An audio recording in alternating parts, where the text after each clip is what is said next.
Hello and welcome back to Jack Knives Reviews. I'm of course your host, Jack Knives. Today we'll be looking at A24's Heretic.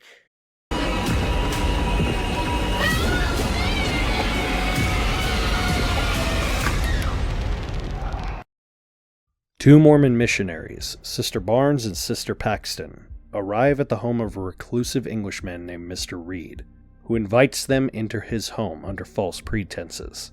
In there, they find that they cannot escape as he tests their very faith and what they believe in a series of horrible puzzles, riddles, and traps, all to find out if their faith is truly worth living for.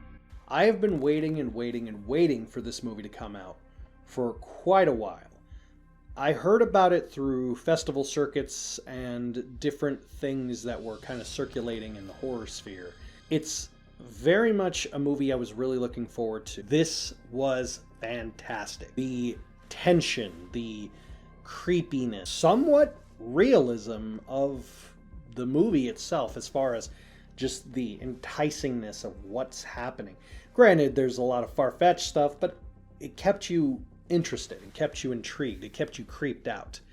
But it didn't do too much, which is an important thing with psychological horror.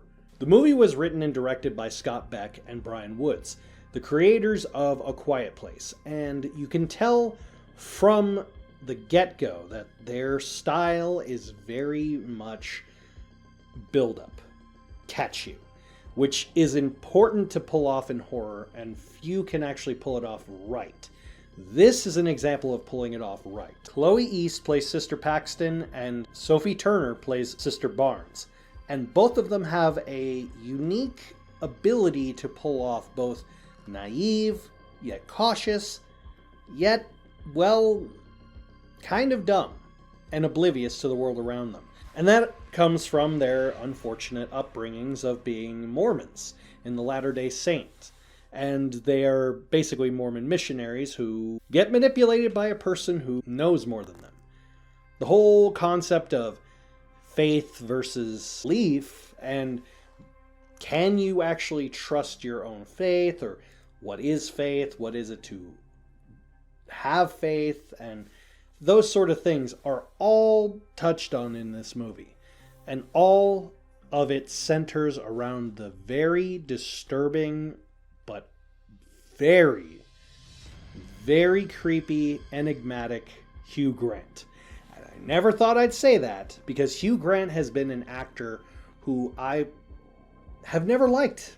I'm sorry to say, I've never seen a movie with him in it that I've particularly loved. A lot of the 90s, early 2000s, he spent a career of just being a bumbling British heartthrob, and that was his whole shtick for the longest time. And I got so sick of seeing him in every rom-com ever. But here, this is what I wanted to see. I wanted to see an actor. I wanted to see a portrayal. I wanted to see a guy lull you into a sense of calm and creep you out. He's honestly one of the best villains, if not the best villain, in any A24 movie.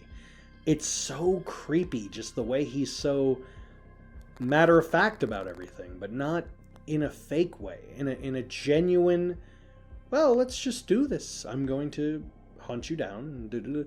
He doesn't have any sort of sympathy, but he comes off as sincere at the same time. It all centers around him, and yet they keep getting under his skin by not giving into the game. It's hard for me to talk about without giving anything away, because it's such a great movie, and I'd rather you go in blind and not know what's going on.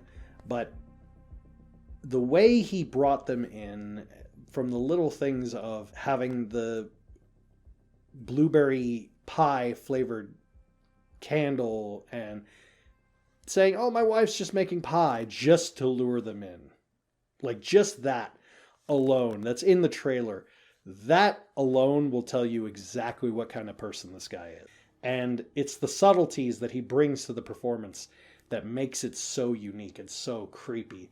I think he's fantastic as a villain.